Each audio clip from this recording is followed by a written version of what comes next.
ऐसे समय में जब आपके चारों तरफ बहुत सारी परेशानियां हों, असुविधाएं हों, तरह तरह के संकट हों, उन सब को भी नज़रअंदाज करके जब आपका मन, आपका ध्यान गुरु की प्रीति में लगा हो, आप उसकी याद के क्षणों को अपने जीवन में धारण करने के लिए आएं, तो बहुत शुभ घड़ी होती है। और आपको ये शुभ घड़ी मुबारक हो। आप सब लोग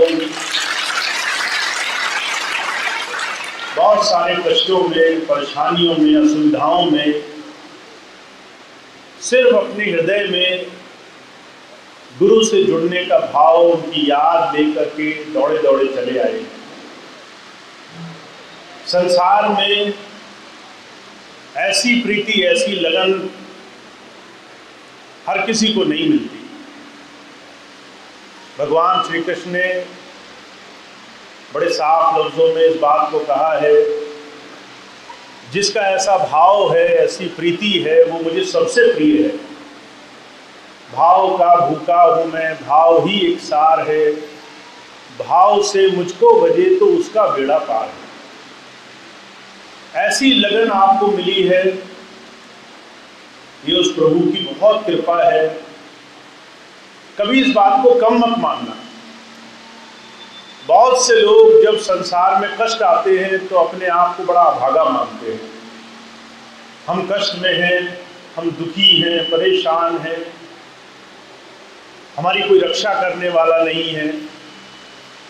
मनोभाव में, संकट में कई बार इंसान टूटने लग जाता है। पर आप कभी इस बात से दुखी मत होना।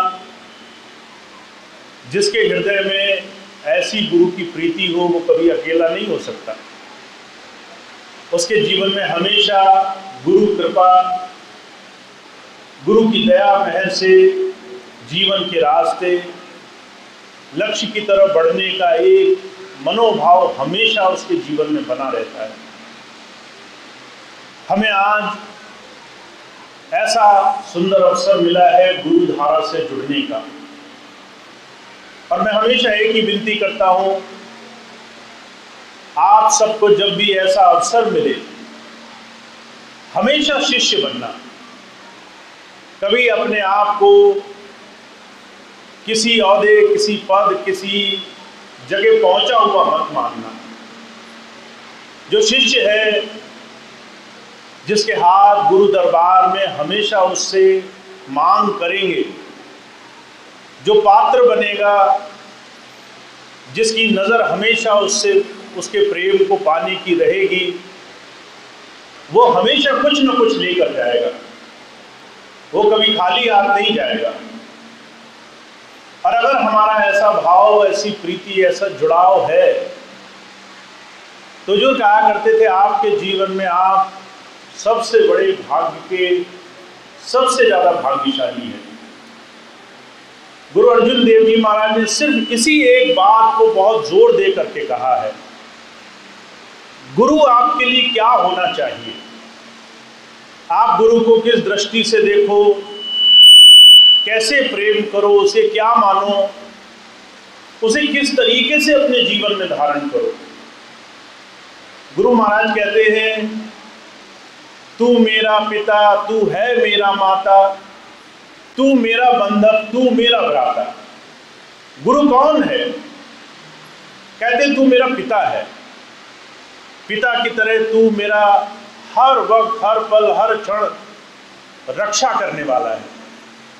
हमारे घर में हमारे पिता होते हैं, उनकी छत्र छाया में हम अपने आप को सुरक्षित महसूस करते हैं। हमें नहीं सोचना पड़ता कि हमारे जीवन में क्या होगा, क्या नहीं होगा। फिर कहते हैं तुम माता की तरह हो। माता जैसे हर एक कष्ट में आगे हो जाती है, अपने बच्चे को कुछ होने नहीं देती, उसके ऊपर छत्र छाया रखती है, उसकी बुराइयों को भी भुला देती है, उसकी कई बार उद्दंडता, बड़े से बड़े गलत काम को भी आंख मूंद करके नजरअंदाज कर देती है, और फिर भी उससे प्यार करती है। कहते तुम मेरे माता हो, तुम मेरे पिता हो। गुरु अर्जुन देव जी महाराज कह रहे। फिर कहते तू मेरा बंधव, तू मेरा भ्राता, तुम मेरे भाई हो, सखा हो, तू मेरा राखा सबने थाई, तो भव केड़ा काढ़ा जियो।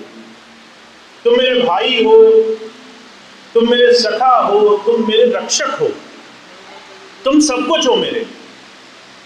फिर कहते हैं अगर तुम सब कुछ हो फिर भी मुझे डर सता रहा है, फिर भी मैं चिंता में हूं, फिर भी मैं परेशान हूं, फिर भी मुझे संसार की चीजें डरा रही है, तो फिर दो चीजें हैं।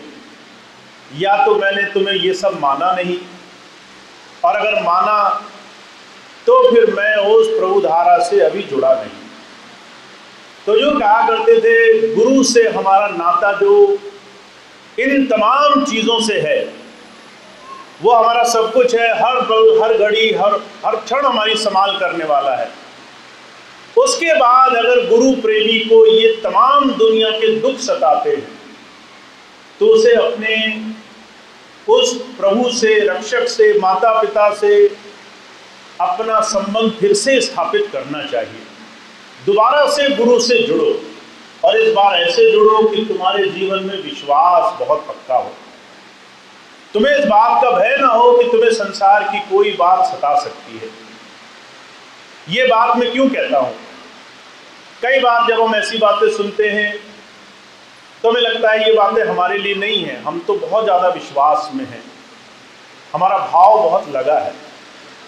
और जो कहा करते थे एक इंसान को अपने मनोभाव की परख तब करनी चाहिए जब वो संकट में हो, जब वो परेशानी में हो, जब तकलीफ में हो। तब भी क्या आपकी चिंताएं आपको नहीं सताएंगी? तब भी क्या भय नहीं सताएगा?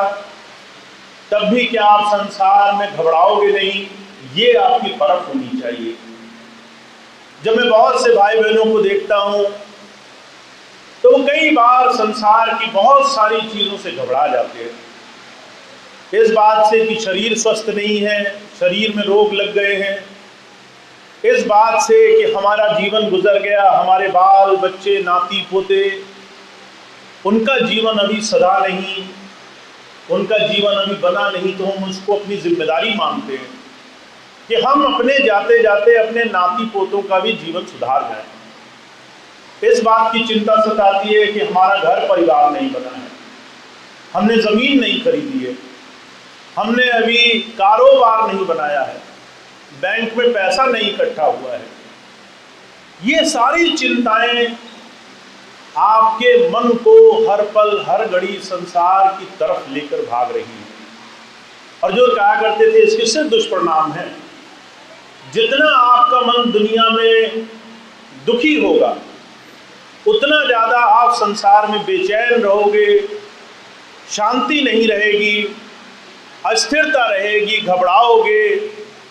कोई छोटा सा बच्चा भी आपको कोई डरा कर चला जाएगा। अभी थोड़ी देर पहले एक भाई आए, वो कहने लगे कई बार मेरे सामने से जब कोई निकल जाता है, कई बार हम कहते हैं ना बिल्ली रास्ता काट गई, कोई ऐसी चीज हो गई, तो मन में संशय हो जाता है कि मेरा काम बिगड़ जाएंगे। ऐसी चीजें जब हमारे मन को, छोटी छोटी चीजें जब हमारे मन को भयभीत कर देती हैं, तो गुरु अर्जुन देव जी महाराज कह रहे हैं फिर हमने गुरु को वो माना नहीं जो हमें मानना चाहिए। जब वो हमारा रक्षक है, जब वो हमारी संभाल करने वाला है, तब भी करने वाला है जब हम स्वयं नहीं संसार की चीजों को देख पाते हैं, जब हमें खुद संसार के संकट नहीं दिखाई देते, वो तब भी हमारी हर एक चीज में, हमारे हर एक काम में मदद रखता है। तो हमारा भय हमारे हृदय से निकलना चाहिए। यही हमारी सबसे पहली कुंजी है। हमें अपने भय से अपने आप को निर्भयता की तरफ ले जाना है। हमारे ऊपर उस प्रभु प्रीतम का हाथ है। संतों महापुरुषों ने इस बात को बार बार बहुत जोर देकर के कहा है कि हमारे जीवन में उस प्रभु की, उस परमात्मा की ये दया है कि वो गुरु रूप में हमें हर पल हर घड़ी अपनी संभाल में रखना चाहता है। और गुरु की ये बड़ी भारी देन है कि वो हमें संसार में बहुत सारी चीज़ों से बचा करके, निर्भय करके जीवन में आगे की तरफ ले जाना चाहता है। मुझे कई बार स्वामी जी की बताई एक घटना याद है। कई बार स्वामी जी घटना सुनाया करते थे। एक बार बहुत सारी भीड़ों में एक शेर का बच्चा मिल गया। अब ये बात जब मैं सुना रहा हूं तो आपके चेहरे पे मुस्कान आ रही है। आप सोचते हैं घटना तो हमने सुनी है, पता नहीं कितनी मानी है कितनी नहीं मानी, पर ये बात आप समझ लें, इस घटना के अनुरूप स्वामी जी ने हजारों बार हमें बात कहने की कोशिश की है।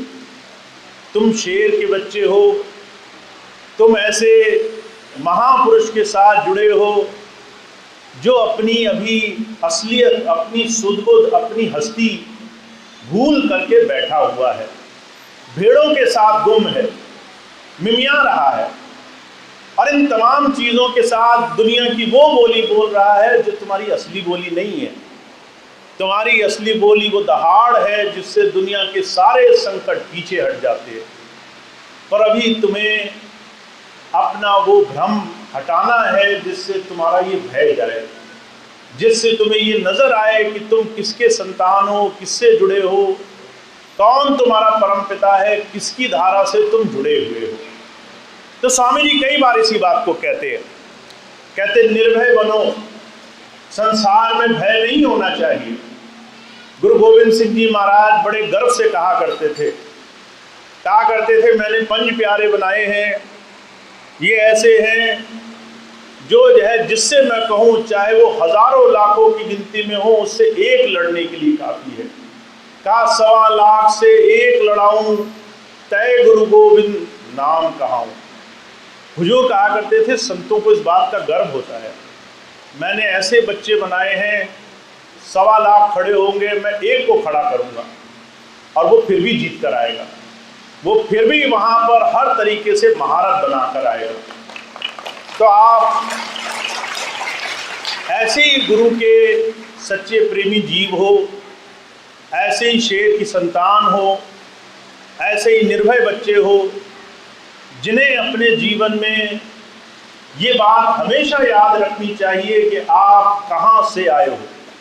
आप एक समर्थ गुरु से आए हो, आप एक ऐसे गुरु से जुड़े हो जो हर तरीके से माता पिता सखा भाई बंधु मित्र आपका कई बार बच्चा बन करके भी आपकी संभाल करता है, आपको हर तरीके से आपको जोड़ कर रखता है।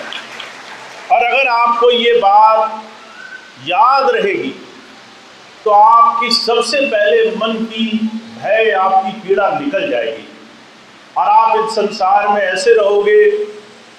कबीर साहब कहते हैं, गुरु नानक देव जी महाराज कहते हैं, जैसे जल में कमल निरालम, मुर्गा है निशाने, सूरज शब्द भवसागर तरिए, नानक नाम बखाने। मैं चाहता हूं तुम गुरुधारा से ऐसे जुड़ो जैसे कोई जीव अंतर सूरज से शब्द के साथ जुड़ जाता है। अगर आप अपने गुरु को समर्थ मान करके ऐसे जुड़ रहे हो तो आपकी स्थिति ऐसे हो जाएगी जैसे संसार में कमल का फूल होता है। उसे संसार में आप कितना भी कीचड़ में रखो वो निर्विकार रहता है, उसके ऊपर कीचड़ की एक छींट भी अपना असर नहीं डाल सकती।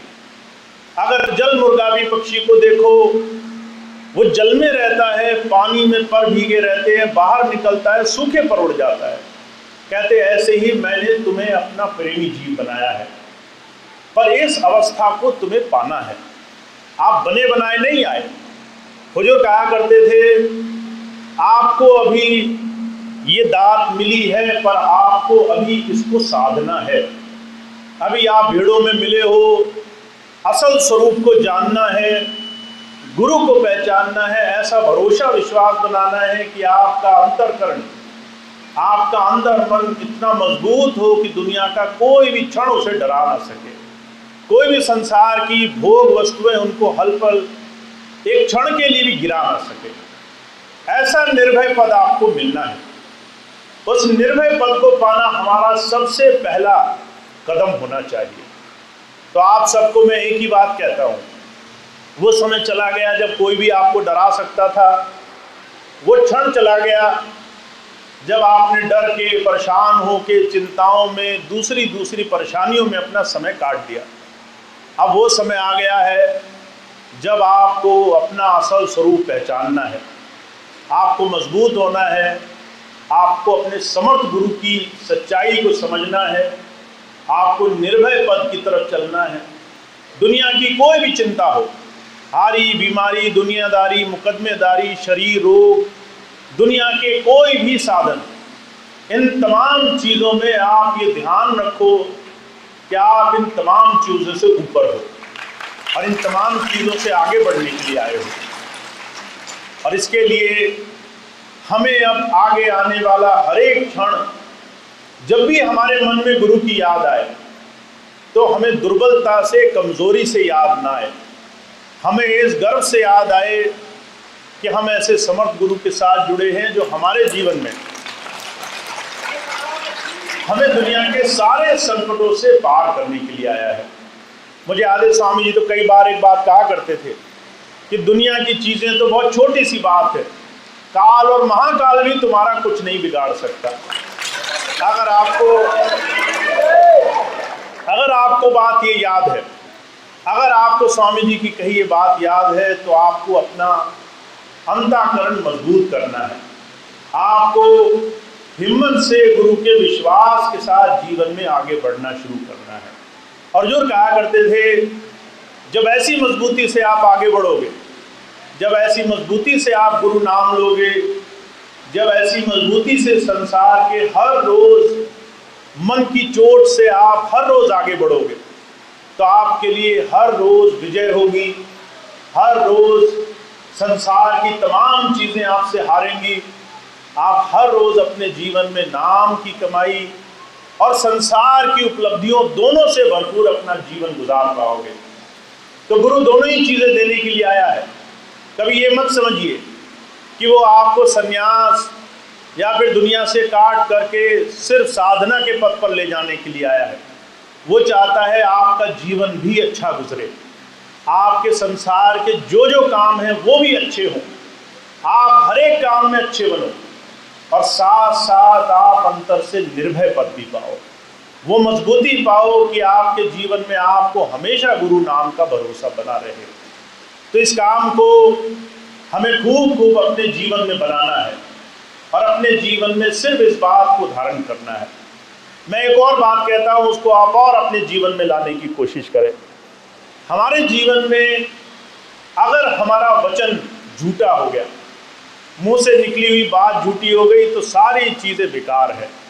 हम कई बार गुरुजी को वचन देते हैं, वहाँ जाते हैं, कहते हैं हम शराब छोड़ देंगे, कहते हैं हम नशा छोड़ देंगे, कहते हैं हम भजन करेंगे, हम कहते हैं बुरी आदतें छोड़ देंगे। हम बहुत सी बात, बहुत से वचन, बहुत से संकल्प लेकर के आते हैं, पर जब तक हम अपने वचन को पूरा नहीं करते, तब तक हमारी बात में कोई गरिमा नहीं रहती, तब तक हमारी बात की कोई बात नहीं बनती। अभी कुछ दिन पहले एक बहन जी आई, कहने लगी मेरे बच्चे मेरी बात नहीं मानते, मेरे बच्चे जो है वो नाराज़ हो जाते हैं, वो जो है कई बार मेरी बात झुठला देते हैं। मैंने उन्हें धीरे से एक बात कही, वो मैं आपको बताता हूँ, इस बात को आप हमेशा ध्यान रखना। मैंने उनसे कहा, जब आप ही अपनी बात नहीं मानते तो आपके बच्चे आपकी बात कैसे मानेंगे? आप कल कहोगे कि मुझे ये काम करना है और शाम होते होते अपनी ही बात खराब कर दोगे, शाम होते होते अपने ही वचन छोड़ दोगे, अपनी ही बात से मुकर जाओगे, फिर जो है उस बात को कल पर टालोगे। जब आप अपना वचन नहीं निभा पा रहे हो तो फिर कोई दूसरा आपका वचन कैसे निभाएगा? वो आपके वचन की कीमत कैसे करेगा? इसलिए अपने वचन की कीमत रखो। अगर आपको कोई काम करना है, अगर आप छोटी सी भी बात अपने मन में धारण करो तो उसे पूरा करो। अगर आपने संकल्प लिया है कि 5 मिनट में करूँगा, तो फिर उसे पूरा करके दिखाओ। अगर आपने मन में संकल्प ले लिया कि सेवा पर जाऊँगा, तो फिर उसे पूरा करके दिखाओ। अगर आपने संकल्प ले लिया कि मैं गुरु चरणों में आ गया, उसकी बात का आचरण करूँगा, तो अपने जीवन में अच्छा बन करके दिखाओ, अपने जीवन में सेवा ला कर दिखाओ, अपने जीवन अपने परिवार में एक बहुत ही सच्चे और नेक मानुष बन करके जीवन गुजार करके दिखाओ। अपने वचन की कीमत रखो। हुजूर कहा करते थे जो अपने वचन की कीमत रखते हैं उनके लिए जीवन में सिर्फ गरिमा और सिर्फ अच्छाई के रास्ते उस प्रभु ने लिखे हैं, सिर्फ आगे बढ़ने के रास्ते लिखे हैं। तो आपके जीवन में सारे काम बने बनाए हैं, आपको सिर्फ अपनी बात पूरी करनी है, आपको सिर्फ अपने मुंह से अपने मन से निकले हुए वचन की गरिमा रखनी है। वो वचन पूरा होगा तो आपके धीरे धीरे जीवन में बड़े से बड़े काम सरलता से बन जाएंगे। तो आपको मैं एक ही बात कहता हूँ, आपको निर्भय रहना है और ये समझकर निर्भय रहना है कि हम किस गुरु से जुड़े हैं। अगर आप किसी भी गुरु से जुड़े हो जिसकी अपनी कोई बात नहीं है, जो अपनी बात नहीं रख सकता हो, तो आपको जो मन चाहे करना अलाउड है, फिर तो आप जो चाहे करो। पर अगर आप मानते हो कि आपका गुरु समर्थ है, वो सब कुछ है और हर पल हर घड़ी हमारे लिए रक्षक रूप में है, तो फिर आपका डरना जायज़ नहीं है। फिर आपका संसार में छोटी छोटी चीज़ों से परेशान होना उचित नहीं है। फिर आपको विश्वास बना करके आगे बढ़ना है।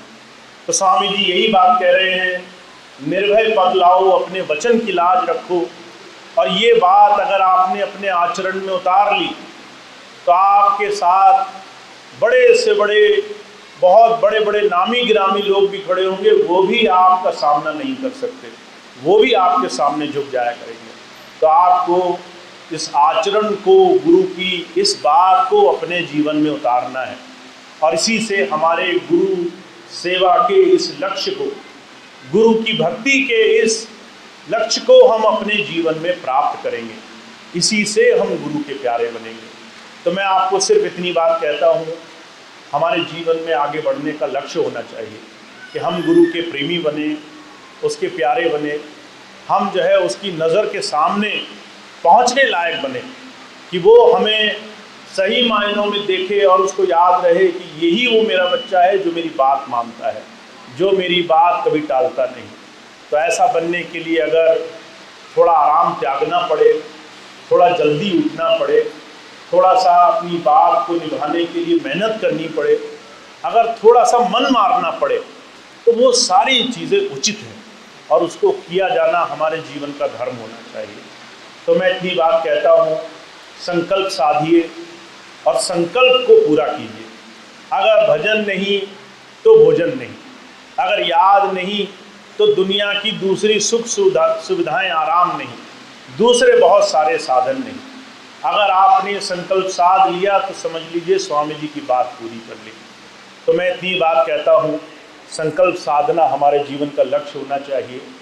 और मैंने जब आज से 1 साल पहले जब मैंने ये विचार बनाया कि मैं एक बार जाकर देखूंगा, और मुझे इस बात का बड़े अच्छे तरह से अंदाज़ा था कि बहुत सारे लोग दुखी हैं, परेशान हैं, हमारे आश्रमों में रहने वाले बहुत सारी साध संगत जो सक्षम नहीं है, जिनके मन में छल कपट नहीं है, उनको बड़ा छला जा रहा है, बड़ी तकलीफ़ है।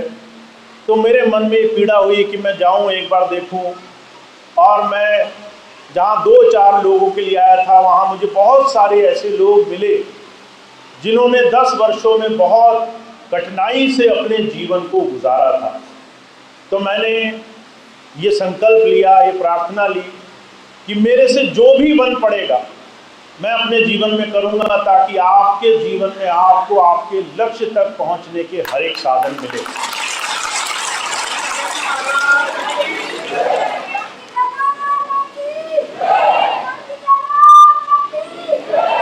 पर इस बात को मैं थोड़ा सा इस तरीके से भी कहना चाहता हूँ, जब मैंने ये लक्ष्य मन में साधा है तो इसका मतलब ये नहीं है कि सारे रास्ते आरामदायक होंगे। इसका मतलब ये भी नहीं है कि खूब प्रेम प्यार से काम चलेगा।